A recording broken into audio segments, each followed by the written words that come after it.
সাথে যেরকম সবকিছু আস্তে আস্তে ভাবি ডাইভার্ট হয়ে আম্মুর মতো হয়ে যাচ্ছে আমাদের। আসসালামু আলাইকুম, আশা করছি সবাই ভালো আছেন। আমরাও আলহামদুলিল্লাহ ভালো আছি। তোষানের অনলাইন ক্লাস হচ্ছে, কালকে যে এক্সাম সেই সাবজেক্টের রিভিশন অনলাইন ক্লাস হচ্ছে। তো টিচার প্রথমে কিছু ইসলামিক কথাবার্তা বলছিলেন। And before going to the exam, I want all of you to pray to Allah. Pray to Allah. Ask for His help. Ask Him to return to you what you have learned. Return to you what you have memorized, what you have read. Okay, so you you will be given the knowledge. You will given the remembrance about what you have learned, the class, in the session, in your room. Okay. আমি তোষানের একটা জিনিস খেয়াল করলাম, মানে তোষান অনেক লিখতে চায়। ও বলে যে আম্মু, আমি যদি লিখে লিখে মেমোরাইজ করি তাহলে জিনিসটা আমার মাথায় অনেক থাকে। তো এটা থেকে আমার আম্মুর কথা খুব মনে পড়ে। আসলে আমার আম্মু আমাদেরকে এইভাবে মেমোরাইজ করাইতো, বলতো যে 5 বার পড়া 1 বার লেখার সমান। তুমি 1 বার পড়লে ওই জিনিসটা তোমার মাথার মধ্যে একদম গেঁথে যাবে। তো আমিও দেখলাম যে তোষানের জিনিসটা বেশ ভালোই ওর মধ্যে আলহামদুলিল্লাহ গ্রো করেছে। তো ইসলামিয়াতের অনেকগুলো এসে কোশ্চেন আছে। এসে কোশ্চেন বলতে এটার অ্যান্সারটা 2-3টা লাইনে দিতে হবে, একটাতে 3 মার্ক করে। তো টিচার একটু আগে রিভিশন ক্লাসে এটাই বলছিল যে এসে কোশ্চেনগুলো একটু বড় করে লেখার চেষ্টা করবে উত্তরটা, আর শর্ট কোশ্চেনগুলো একটা লাইনে ব্রিফ করলেই হবে। তো সেটাই আমি ওকে বুঝাচ্ছিলাম। তো তোষানের পড়াশোনা শেষ হইল। আজকে একটু টাইমই লাগছে, কারণ ইসলামিয়াতে রিভিশন পেপারটা অনেক বড় এবং কোশ্চেন টোশ্চেন অনেক কিছু আছে।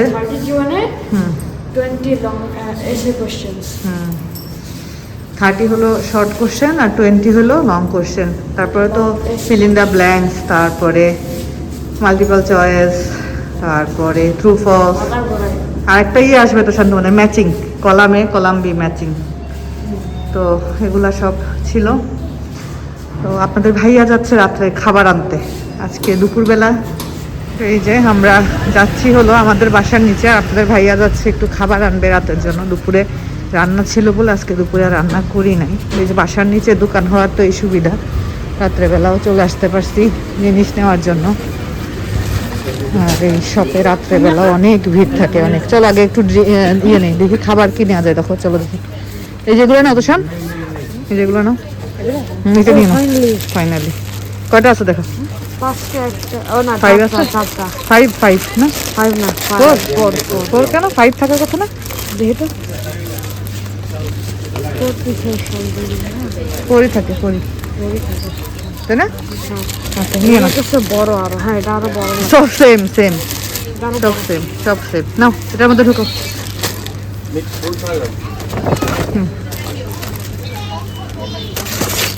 হাতে নাও। বিস্কুট পাশে আছে না, দরকার নেই তো, সেম তো সেম দুইটা ফ্লেভার আছে। জুস নেই আসো।这个很贵，现在很贵，না 弟弟不要买这个，买这个多多狗狗可以喝，好吗？ এটা নিবা না এটা নিবা? ম্যাঙ্গো তো তুমি পছন্দ করো না। লিচু নিবা? রাখো তাহলে লিচু না, নিয়ে রেখে দাও। এটা রেখে দাও।弟弟要哪个？不要这个了啊，这样这个不要啊，要这个吗？ লিচিটা মজা, আসলে মজা। আচ্ছা চলো ওদিকে যাই। কোন বিস্কুটটা নিবা? এদিকে অনেক রকমের আছে, দেখি। ক্রিম আর চিকেন স্যুপ। হ্যাঁ না, অরিও দিনকে নিশ্চয় শেষ করে ফেলছো। একটা অরিও শেষ করে ফেললে এত বিস্কুট খাইলে হবে? এইটা দাগিং। আচ্ছা এটা বিফ মানে দাগিং। হ্যাঁ মা, ওইটা তো নিলা তো। কোনটা?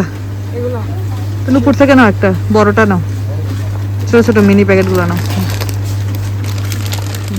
পারতেছো নিতে? চলো। এটা কি বাদাম? ও আচ্ছা, ছোলা বাদাম ছিলে রাখা আর কি।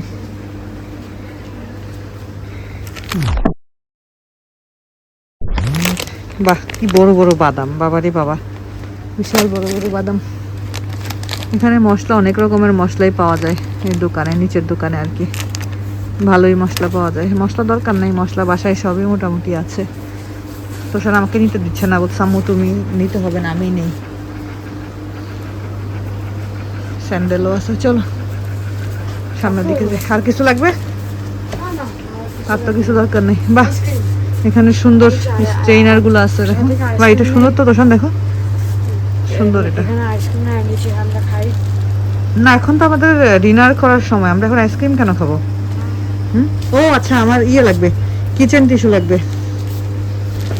এটা আস্তে মা আস্তে, এটা কিচেন টিস্যু। হ্যাঁ এটা কিচেন টিস্যুই তো, এটা একটা নিয়ে নেই, কিচেন টিস্যু শেষ আমার। চলো। না পারবে না তুমি, এত কিছু তুমি পারো না। না না চলো চলো চলো, পারবে না তোষান, তোষান ছাড়ো মা, তুমি এত কিছু পারবে না বাবা, পারবা না বাবা। চলো চলো চলো। এখানে কি আছে? আচ্ছা এখানে চলো, এদিকে না, এদিকে। এখানে বিস্কুট আছে তোষান, দেখো কিছু নিবা কিনা দেখো।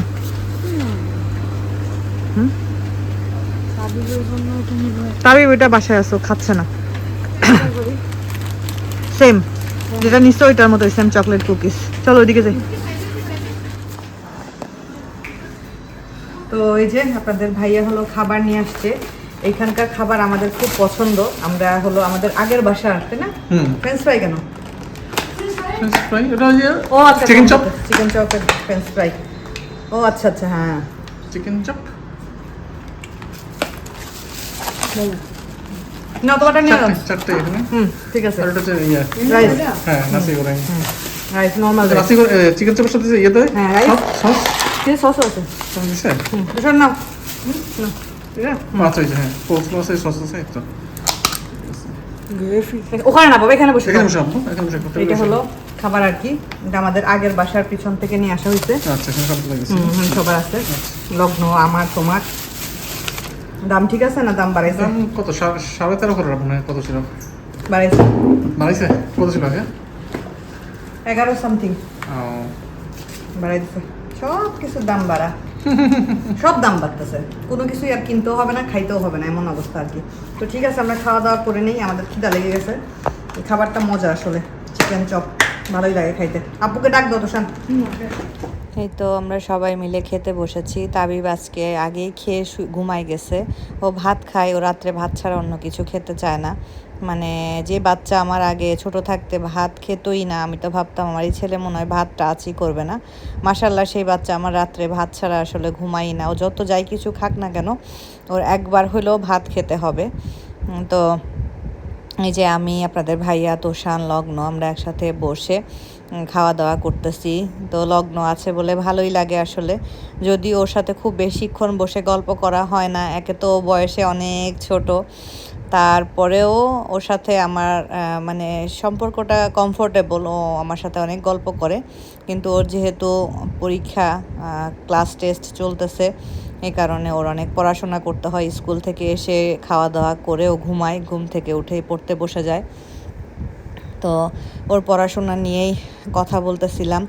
আপনাদের ভাইয়া জিজ্ঞেস করতেছিল যে কেমন কি এক্সাম, কেমন হচ্ছে, কি এক্সাম হচ্ছে। আসলে সামনে যেহেতু আইজিএসসি, ও একটু পড়াশোনা নিয়েও নার্ভাস, স্বাভাবিক। এটা একটা বড় একটা চ্যাপ্টার, আমরা যেমন এইচএসসি দেই সেরকম একটা চ্যাপ্টার ওদের লাইফে। তো এটা বোর্ড পরীক্ষাই বলতে পারেন আর কি। তো এগুলা নিয়ে কথাবার্তা হচ্ছিল, খাওয়া দাওয়া হচ্ছিল। আমার তোষানও তার এক্সামের কথা বলতেছিল। তোষানের এক্সাম তো মাশাল্লাহ অনেকগুলো হয়েই গেল। কালকে ইসলামিয়াত আছে। ইসলামিয়াতটা আসলে একটু টাফ, কারণ অনেক স্টোরি আছে, যেমন হুদের মানে story, prophet Hud, prophet prophet Lut and prophet সালে, এই তিনজনের স্টোরি এবার আছে। খাওয়া দাওয়া শেষ করলাম, গল্প করতে করতে সবাই মিলে খাইলাম। ভালোই লাগে বাসায় কেউ থাকলে। আসলে আমি মানুষ খুব পছন্দ করি। একটা সময় মানুষের সাথে আরও বেশি মিশতাম, তারপরে আস্তে আস্তে মেশার গণ্ডিটাকে ছোট করে ফেলছি, কারণ বয়সের সাথে সাথে কিভাবে জানি গণ্ডিটা ছোটই হয়ে গেছে আসলে। তো যাই হোক, আলহামদুলিল্লাহ যারা এখন আশেপাশে আছেন তারা আসলে সবাই আমাদের জন্য ব্লেসিংস, মানে খুব ফ্যামিলির মতো আমাদের রিলেশনটা। যেমন বাংলাদেশে গিয়ে এবার তো মিতু আর ইরফানদের সাথে ছিলাম, সত্যি কথা একটা মুহূর্তের জন্য আমার ফিল হয়নি যে ওদের সাথে আমাদের রক্তের কোনো সম্পর্ক নেই, আমার কোনো রিলেটিভ না, একটা সেকেন্ডের জন্য ফিল হয়নি। বিশেষ করে ইরফানের মা মানে আন্টি এত আদর যত্ন করে খাওয়াইছে, মানে কি খাইতে পছন্দ করি ছিলাম তো ওই ধরতে গেলে 1.5 দিন আর কি, তো তার মধ্যে এইটা খাওয়াবে ওইটা খাওয়াবে। তো এই ভালোবাসাগুলো আসলে পাই সবার কাছ থেকে, এটা মানে আল্লাহর অশেষ রহমত। আর এখানে যারা আছেন তাদের সাথেও খুব সুন্দর একটা সম্পর্ক, খুবই সুন্দর সম্পর্ক, মানে মনের কথা বলার জন্য দেখা যায় যে অনেক সময় যারা আপুর সাথে শেয়ার করি, অনেক সময় রাশিদা ভাবির সাথে শেয়ার করি, মনে অনেক টাইপের কথা থাকে না, ওইগুলো শেয়ার করি, তখন অনেকটা ভালো লাগে, খুব রিলিফ ফিল হয় আর কি ওই সময়টাতে। মনে হয় যে না, একটা কথা শেয়ার করার বা বলার একটা জায়গা আছে। আসলে বোনের অভাবটা মা চলে যাওয়ার পরে আমি খুব বেশি একটা ফিল করতে পারি নাই, কারণ আমার ভাইয়া সব সময় অনেক কথা বলে, ভাবির সাথে কথা বলি। তো কিছু বলবা বাচ্চা? না, আপনি আমার মুখ বুঝতে পারছেন। যাই হোক, আলহামদুলিল্লাহ আলহামদুলিল্লাহ। তো এটাই আর কি, আসলে সবাই মিলেমিশে একসাথে থাকতে পারলে এটা আসলে আল্লাহর অশেষ একটা রহমত। আর আমরা চাই সবার সাথে মিলেমিশে থাকতে, কেউ কারো সাথে মনোমালিন্য না হোক, সবাই মিলেমিশে থাকি। আমরা তো মানুষ, মানুষের ভুল ত্রুটি থাকবেই, তো ভুল ত্রুটিগুলোকে একদিকে সাইড করে রেখে একটা মানুষের গুণটাকে ফোকাস করলে তখন দেখা যায় যে ওই ভুল ত্রুটিগুলো আসলে আর কোনো কিছুই না। আমি একটা মানুষ, আমার সব দিকে পারফেক্ট না, আমার সাথে যে মিশবে সে আমার যেই ভুলগুলো আছে সে বুঝতে পারবে, আমি আমার ভুল কখনো বুঝতে পারবো না। আমার কাছে তো আমার নিজেকে পারফেক্টই মনে হবে। তো এটাই আসলে জীবনটা সত্যি খুব একটা বড় জীবন না। এখন মনে হয় আল্লাহ জীবনের কতগুলো দিন কাটাই ফেলছি, কত কিছু হারাই ফেললাম জীবন থেকে। 2025 সালে আমার জীবন থেকে আমি আমার বড় সম্পদটা হারাই ফেললাম, আমার মাকে। আমার আম্মা চলে যাওয়ার বছর আসতে চলেছে, সামনের মাসে আমার আম্মু চলে যাওয়া 1 বছর হয়ে যাবে। আমি জানি না কিভাবে এই একটা বছর চোখের পলকে চলে গেল, তবে এমন একটা সময় বা এমন একটা মুহূর্ত যায় না যে আমি আমার মাকে ফিল করি না। আব্বুর কষ্টটা এখন আসলে অতটা মনে করতে পারি না, আম্মু চলে যাওয়ার পরে মনে হয় যে কি হারাই ফেলছি। যেমন আমি এবার যখন চলে আসতেছিলাম ভাইয়া কে ধরে, যখন মানে ভাইয়াও ইমোশনাল আমিও ইমোশনাল, তখন ভাইয়া বলতেছিল যে তুই যে কয়দিন ছিলি আমি একবারও আম্মুর কথা তোর সামনে তুলি নাই, কারণ তোর অনেক কষ্ট হবে। আর আমার কষ্টটা তো আসলে আমি কাউকে দেখাইতে পারি না। আমি যখনই নিচে যাই, নিচে দরজাটার দিকে তাকাইলেই মনে হয় এই বুঝি আম্মু বের হয়ে এসে ডাক দিবে। ভাবি সবসময় একটা কথা বলে যে ভাবির সবসময় নাকি মনে হয় যে নিচতলা থেকে আম্মু তিশা তিশা বলে ডাক দিবে। আম্মু সবসময় জোরে জোরে ডাকতো তিশা তিশা, এটা বলে আম্মু ডাকতো। তো ভাবি এটা বলে যে আমি সবসময় মনে হয় যে মা বুঝিয়েই ডাক দিল। আর ভাবি কেমন জানি আস্তে আস্তে আম্মুর মতো হয়ে যাচ্ছে। ভাবির অনেক কিছুই এখন আম্মুর মতো, আম্মুর যেরকম ছিল সবার সাথে যেরকম সব কিছু আস্তে আস্তে ভাবি ডাইভার্ট হয়ে আম্মুর মতো হয়ে যাচ্ছে। আমাদের আশেপাশের জিনিসপত্র দেখে শুনে রাখা, আম্মু যেভাবে রাখতো ভাবি আস্তে আস্তে ওই দিকে যাচ্ছে। তো এই জিনিসটা দেখে আমার কাছে ভালো লাগছে, কারণ আসলে নিজেদের জিনিস নিজেরা দেখে না রাখলে সেটা ঠিক থাকে না। তো এই জিনিসগুলো ওর মধ্যে আস্তে আস্তে গ্রো করতেছে, কারণ আগে একদমই ছিল না, যেহেতু আম্মু ছিল, আম্মু সব দেখে রাখতো, সব হিসাব রাখতো। তো এই জিনিসটা ভাবির মধ্যে গ্রো করাটা অনেক দরকার, কারণ আসলে নিজেদের জিনিস নিজেদেরকেই টেক কেয়ার করে রাখতে হবে, এই আর কি। তো ঠিক আছে, সবাই ভালো থাকেন, সুস্থ থাকেন। আজকের মতো বিদায় নিচ্ছি, আল্লাহ হাফেজ।